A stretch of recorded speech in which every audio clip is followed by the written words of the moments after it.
Alright, what is up, you beautiful people, and welcome back to another Direct Strike Weekly Brawl tier list. We're playing some Fenix today. Looks like our Brawl modifier starts us off with Stockpile, so that's a lot of money. Stronghold, ooh, I like that one. And Aura. Okay. I'm gonna put down 2 Legionaries here, just so we got some stuff on the field. I'm just gonna run forward here. So yeah, it looks like a base is being built up here. We're playing with Kaz over here, as you can see. What's Kaz playing as? Zagara? Ooh, Zagara might be an interesting choice this week's Brawl, but there's so many buildings that I feel like she's not going to be as good. But we'll see.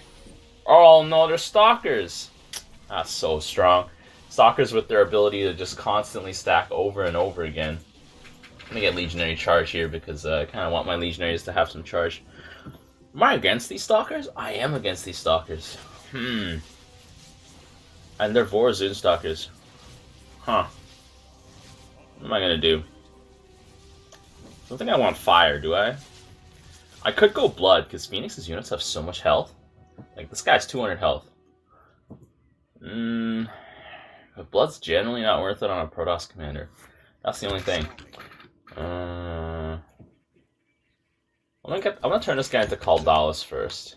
And then I'll think about it. I will think about it. Let's see. It looks like we have an Abathur on our team as well, and a Zagara. Kaz being our Zagara here. Bit of a mic check over there. There we go. Caldalis should be able to just shred everything here. I feel like going fire. Because, like, fire is good for my scouts if I need to build them. They're decent for my adepts, which I probably won't build those. Don't really help out Fenix much, but neither does life. Like, just having more damage output seems like a good idea. I'm gonna have Fenix as our Dragoon form Fenix. If I do end up building Immortals, the fire can help out in their overall DPS. I'm just gonna go fire. Seems kind of bad, but I don't know. What are you gonna do? Put down our Legionary here. Let's go. Oh, got some lag. Oh, got some big lag. Okay, there we go. Oh my god, looks like there's double Vorazun, and this is a Void Ray Rush Vorazun. Vorazun's actually a pretty good hard counter to Zagara here, with Corsairs wiping out most of the Scourge that Zagara can build. Which is very worrying. Caldalis here just going for it. He's going for it. I think Caldalis can single-handedly take down most of these Stalkers here. Yeah, look at that. Ooh, man. Caldalis just eating those Stalkers alive, and he's gonna go down here. Both of those Blasphemous Nova. Nice meme. That's okay. That's fine. Let's see. Because the Legionaries... Let's see. I think Caldalis benefits the most from the fire. Because he attacks, like, once every... Or 2 attacks every 0.57 seconds. Okay, so I'm going to put down some Immortals here. I'm going to ideally turn this guy into Taldarin. I might have to buy Scouts, though, to really help out, because Kaz is going to be really struggling here. And I don't know. I don't know how I feel about Scouts against Vorazun. I think they're good against the Corsairs. And I think as long as I have Mojo, they can dominate Void Rays, too. Let's go. There we go. By the way, guys, if you guys are new to my channel and you guys enjoy Direct Strike content, be sure to watch this video until the end. I don't know what Caldalis is doing there. He just committed suicide. Don't be like Caldalis. But anyways, we are very close to 900 subscribers. We're just 40 subscribers away at the time of the making of this video. So if you guys would like to see another subscriber live stream special, be sure to drop that sub button. Drop that sub button? No, hit that sub button, I guess. If you guys are not yet subbed already. So I'm going to try and put Taldarin off to the side over here. I feel like blood would be good on the heroes, but then, like, you know, it only benefits the heroes, really, significantly. Okay, I don't know. Down a second Immortal here. There we go. Make sure I get that gravimetric overload. But enemy Vorazun going Void Rays against Zagara is not what you want to be doing. Realistically. It is pretty good against Fenix, though, so that is kind of bad, and Taldarin is getting melted right now. Looks like we're gonna need some more Hunter Killers. I don't know. Looks like I'm gonna need more scouts. I don't want to build scouts, but I guess we're gonna have to. We got a black hole coming. Actually, they have 2 black holes. That's gonna be pretty good against us. They probably will get the cannon here because it's all stacked up. I wasn't able to clean up my wave. There's like 3 waves here. The Void Rays here are basically flying siege tanks. So really need something to hold down Borazun here. Yeah, that's gonna burn a hole through our bunker real quick. And that's gonna be our bunker here. I'm gonna be pushing into Borazun though, so all my immortals are gonna be kind of useless. Best thing I can do is get my mojo out here, but can't get that. Let's see. Yeah, my scouts are getting a hole melted into them. Let's see. Come on, boys. Oh man, Fenix here is not... Yeah, the wave is going to collapse real fast as soon as it starts pushing into me. Because I just don't have any anti-air. And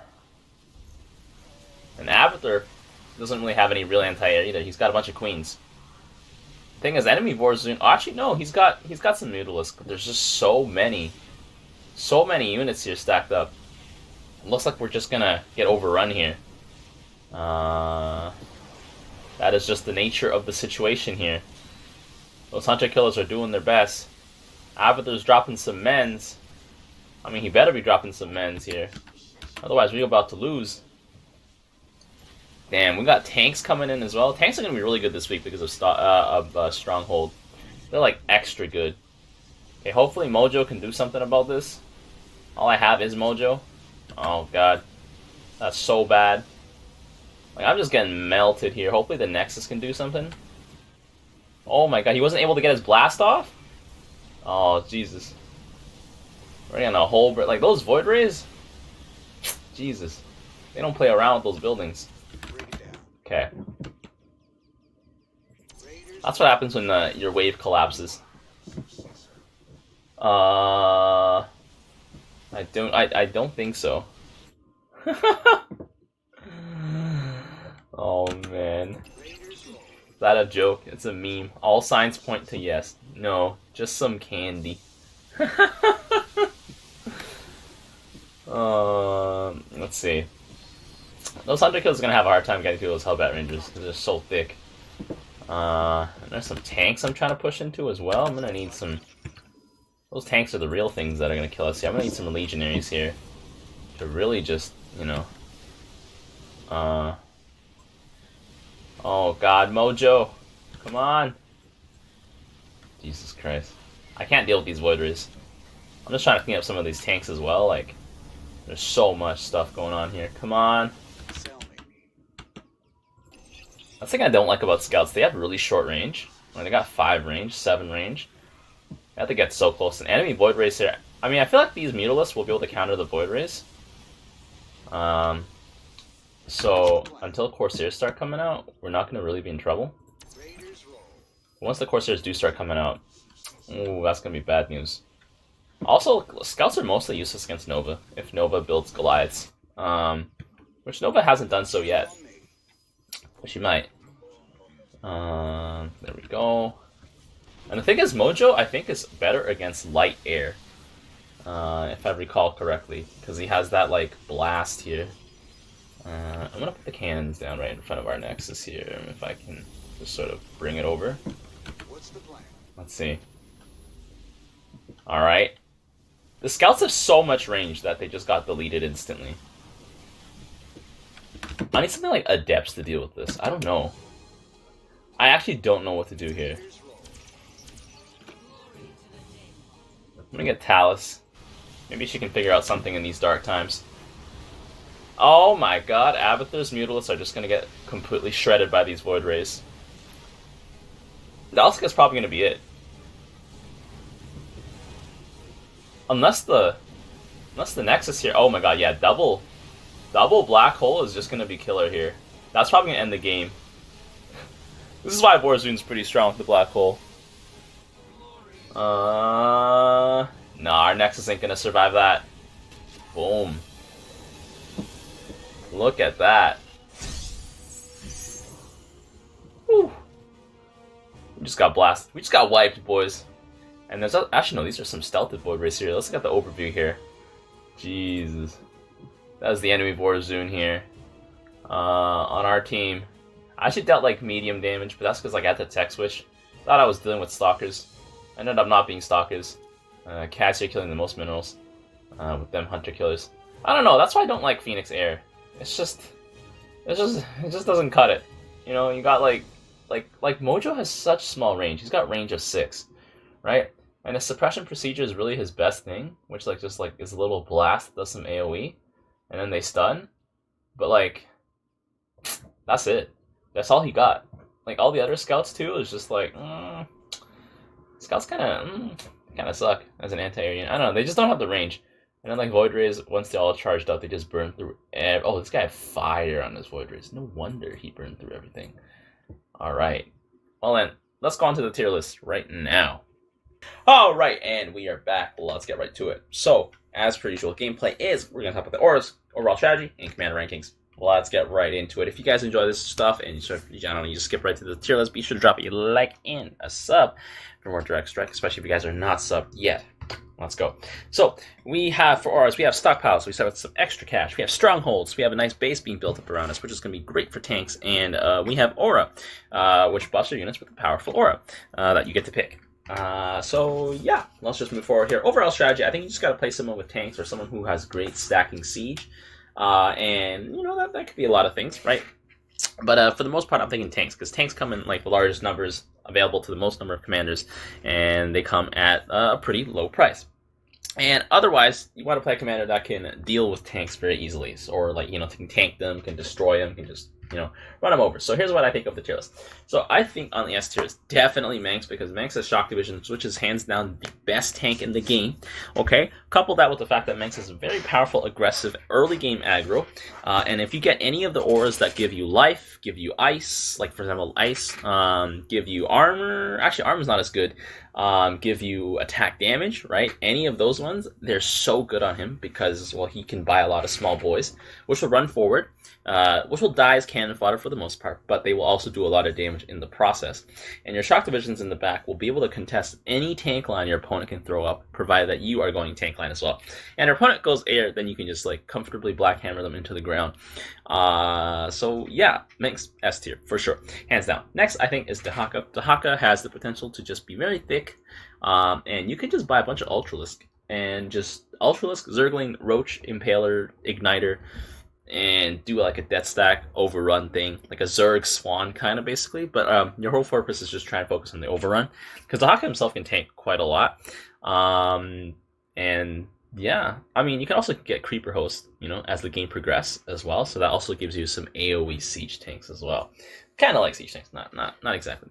And then next we have Stackbreaker Stepman, but like not the way I've been playing him. I would recommend that you actually go for like Ultralisk and Zerglings first, because Ultralisk and Zerglings are so tough towards tanks, right? Stepman Ultras take a lot less damage.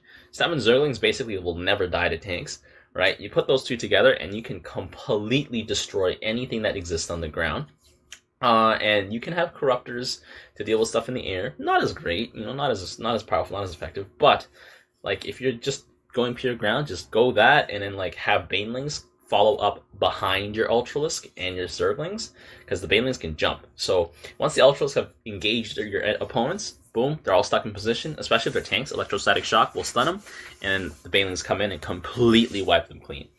I think this is going to be very good. I've actually witnessed it as well, so I know it's really good. Next, we're going to have Stukov. Stukov is, I think, very good this week because Stukov can build a very beefy wave. He can benefit from most of the auras. Like, he does well with Earth, he does well with Life, he does well with Ice, does well with Fire, does well with Shadow, too, because Shadow benefits your tanks by increasing their attack speed significantly. So he does well with most of the auras. And yeah, you can build a tanky wave with your bunkers, and you can build a pretty good tank. 450 minerals, quite expensive, but for what you get, like, you know, being able to confuse your opponent's AI and bamboozle them, it's pretty worth your money. Definitely nowhere as strong as the Manx tank in terms of HP, in terms of damage output, right? So you do got to back it up a lot more, but definitely I think probably the second or third best tank in the game, I would say. Next we have Warzone. I think Warzone's pretty good just because of how she can unstack her opponents with Corsairs, and she can stack in the air with Stealthed Void Rays, which is probably just going to avoid tanks all entirely. As you guys just saw in this last game, we just got wiped because Warzone went air, both of them. We got memed on. So yeah, and also Black Hole is very helpful for that to like unstack as well. I don't think Stalkers this week is good because if everyone's building tanks, your Stalkers are just going to get annihilated. It doesn't matter if you have water to have the cooldown reduction on your auras, right? I feel like your Stalkers just get wiped. If you buy Void Rays, which are basically your flying tank and then stacks, it's going to force your opponent to not build tanks, which in the long run ends up helping your teammates if they are also going ground, right? Because that means your opponent has to split his attention to building air and ground, and that's great for you, right? If they don't deal with you, then, you know, you get what just happened in this game. Next, we have Alarak in the A. I think Alarak is really good because he can tank and he can dish it out. So what I'm saying is, like, Alarak, you know, you just grab a 20-pack chicken nugget and then get, like, I don't know, 20 Wrathwalkers in the back and just laugh because Wrathwalkers do like 100 damage. Tanks on average have like 200 health or less. So you see where I'm going with this, right? Yeah, that being said, Alarak could probably just go pure chicken nuggets and just run over people with, like, you know, because he just has too many chicken nuggets. He'll just never die. Although I feel like that's not a good strategy in the long run. You'll definitely need the Wrathwalkers. Next in the A, I have Nova. I think Nova DFG is going to be very good. She benefits from some of the auras. I would say Earth is really good for her. Ice is decent because it gives her armor. Any of the armor auras is really good on Nova. And like a fire aura is kind of, but like if you get Shadow, that's pretty good because it increases her attack speed on her tanks. And on her everything in general, right? And so I think Nova's going to do pretty well this week. I feel like the brawls this week are going to go for at least, on average, at least 10 to 15 minutes. On average. I feel like a little longer. So Nova's going to be pretty good in those long extended battles. And she also has that extended range on her siege tanks. So, very good. Next in the B tier, I have Kerrigan. I think Kerrigan will do decently as a stack breaker with her Ultralisk and her Zerglings. But she doesn't really stack herself. You could stack with Broodlords, which would be very good. Force your opponent to build something in the air. Just like, you know, just make your opponent do something they don't want to do, which is like, I guess, like what you want to focus on. And yeah, like, I mean, you could just be a meat shield wall, you know, get Earth and then have like 10 armor Ultralisk, or get Earth and have, or no, get life and have like a lot of Zerglings. But I don't think she's going to do her job, do that job as good as like Dahaka or Stetman can, so you have to play it a little bit more interestingly. I think it's going to have to be like Broodlords or something like that. Next in the B, we have Abathur. Abathur, I think Swarmhost spam is okay. I was going to say, I think Dahaka Swarmhost spam is going to be really good if you do want to spam it, because Dahaka Swarmhosts are much tankier too. The only issue is that because they fly, they give tanks some time to pull up to your Swarmhost, which is kind of bad. But after the Swarmhosts are on the ground, the only thing is they have, like, you know, very little HP, so with a large enough tank line, I think the Swarmhosts actually lose. But Abathur does have Vipers, which is very good. They're basically Corsairs when it comes to tanks. And you can also yank your enemy tanks closer to you, which is excellent. So Abathur, I think, you don't count him out. And he can also just go air with Guardians, although don't know how viable that'll be in the long run, because it's like your opponents could just go for a drive-by, but then also respond to you, right? But you can, like, basically take the battle to the skies. Force them to go to the skies. And Abathur excels in fighting in the skies because of his Devours and his Leviathans. So it's not a bad fight. Next in the B, I have Artanis. I think Artanis this week, you just have to go for that Crusher. You could go for that Crusher ground comp with, like, Immortal, Archon. Maybe skip the Dragoons this week, to be honest, because Dragoons die to tanks quite quickly. But I don't know, or in Reavers, lots of Reavers. Or I'm thinking, just go Tempest, because Tempests are very nice at stacking on buildings, and because of their disintegration ability, they're able to contest most medium-sized flying units to big-sized flying units. In terms of auras that benefit Artanis, though, I'm just trying to think, like, probably Earth is probably the best one, because most of his units have a lot of health, and Earth buffs shields as well. And so does Ice, I guess, not as great. But every other aura Artanis doesn't really use too well. Like Fire is sort of like, Artanis doesn't have enough units to make use of it. But yeah, I think Artanis can definitely be very tanky this week. You can just go tanky ground. You can just go air. Just forget it and lift off. Yeah. Next in the B tier, we have a Rainer. So Rainer is, I think, exclusively going to have to be tanks this week. If you go Rainer Bio, you're going to drop off like a rock after like 6 minutes into the game because your opponents are going to have like some amount of siege tanks. You're going to have a bad time. But if you spam tanks, like Raynor is the commander that can spam the most tanks per minerals, because his tanks cost 220 minerals. To put that in perspective, I think an Immortal from Fenix costs 225. So yeah, Raynor can buy a lot of tanks. And you just want to just overwhelm your opponent with tanks. Raynor is good with most of the auras. Like Shadow's probably the best one here if you're going tanks. Fire's decent, I guess, because it makes your tanks do more damage to like non-armored units. And Life is good because it makes your tanks stay alive better, right? And yeah, and then you know, drop in that Hyperion at like I don't know, like 14-minute mark when you have enough stockpile saved up. But that's basically Raynor's entire gig this game. And if you really have to go air, Vikings aren't too bad in terms of just being able to wipe out enemy air. So yeah. And then next in the C tier we have Karax. So I'm just thinking of Karax. Karax got nerfed like repeatedly.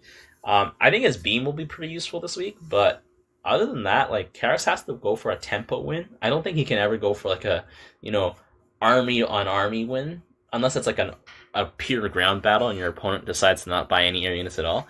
But that being said, like, I don't know. I don't think Karax has really good stacking potential besides his pure ground army, which has the very massive vulnerability of being able to be targeted by air units and not being able to shoot back. Like, if Karax had, like, a stalker or some sort of anti-air unit that was also ground, I feel like he would have a slightly better time. Like, you could just commit full ground and not be worried about, like, oh, I have to, like, transition to Mirages. And also, Mirages don't do AoE damage in the air either, which really sucks. But yeah, I don't know. Like carriers are carriers, guys. Okay, so if your opponent has Earth, like your carriers you might as well throw them in the garbage. Because they're gonna do no damage to anything. Which is why I don't like carriers. I don't know. But that being said, if you do play carriers, you probably will have to get carriers. So yeah. Next in the C tier, we have Fenix, who also struggles from much of the things that Karax struggles from. He does have adepts that shoot up. But then you're building adepts into probably what is going to be a bunch of long-range siege units, which is going to suck.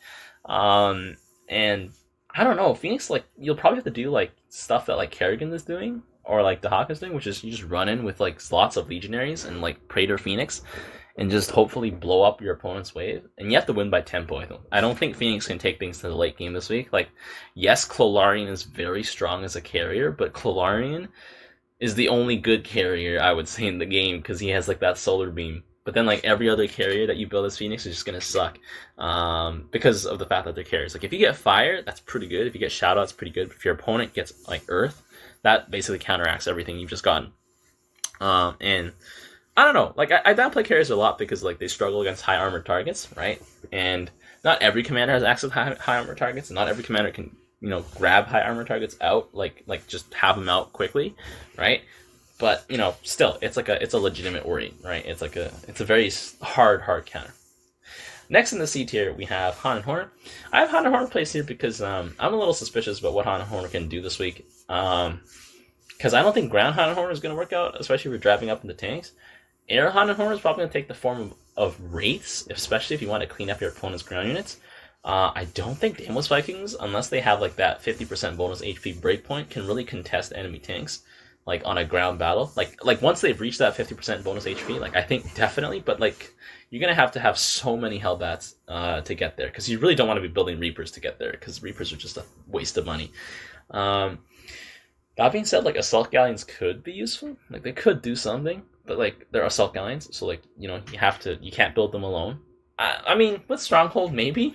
It might be a little crazy, but maybe, because they do have 10 range and they'll just sort of shoot at the buildings. But they're not damaged. They're not damage gods, so like you're gonna be holding yourself down. So yeah, I don't know. I'm a little suspicious about Han and Horner this week. And in the C, we also have Swan, who has the highest damage output of a tank per shot, I think, behind like Nova and Mansk. The only issue is like the Swan. I think Swan, like, if you want to go spam tanks, your tanks aren't as cheap as Reyna's, and they don't fast siege, which is kind of bad. So you have to really have some sort of front line, so it takes a lot more time for you to get going. And another thing is Swan gets completely wiped off the floor by Stetman. Stetman Ultralisk just obliterates Swan. Swan has, like, every single unit Stetman has, every single unit Swan has is mechanical, and Stetman Ultras can stun mechanical things. Bad news for Swan. And also, I don't think Swan can irradiate anything. So, like, his usual answer to Ultralisk is just gone, right? Like, I mean, that being said, you don't answer Ultralisk with irradiate, but like what I'm saying is like like your science vessels can't even deal with like his lings, and his lings can take like Swan just gets completely wiped. I would say, like, yes, you can buy Thors to counter the lings, but Thors do not stand up to Ultras. I don't think anything Swan has in his inventory stands up to Ultralisk, because Ultras also charge in and knock everything back. So like that's why I have Swan here. That being said, like Stetman's that's why I think Stetman's S as well, because like you can interrupt tank lines, you can completely crush probably Nova's DFG. I would say that's probably possible. Actually, no, that's definitely possible because your lings like just are so good. So that's what I'm saying. Stetman's really good this week. And finally, in the D tier, we have Tychus. Tychus usually has this hard time with lots of units stacking up. That's why I have him in the D tier, because your opponents are probably stacking pretty hard. You really have to know what you're doing with Tychus this week to really be able to do anything other than fall over and die. So Valkyrie, you'll probably still have a decent time here, but it'll be harder than usual, I would say. I'm probably not going to attempt to play Tychus this week at all because of the fact that it'll probably be like 3 embarrassing losses that are like 6 minutes long each. Yeah. And then next in the D tier, we have Zagara. So normally Zagara is pretty decent as a stack breaker, I would say, but not this week, because this week your opponents are probably going to be prioritizing tanks and siege units. And Zagara still has some setup time to get to that part where she just has critical massive abs, right? Once you get there, I think it'll be okay. I don't think she'll be super... who am I saying? It's Zagara. But, like, it just takes some time for you to get there, and you don't really benefit too much from most of the ores that you can buy, right? While your opponents benefit from most of them. Like, you probably will benefit from fire and, like, shadow, but because most of your wave just, like, explodes. Like, you don't really need... Like, the health helps up, kind of, so that they can connect better. But, like... you're going to be running into lots of siege, and siege is pretty strong against you. And you also have no siege. So it's like, if you're not wiping your opponent's wave, and then some, your team's going to be in trouble. But yeah.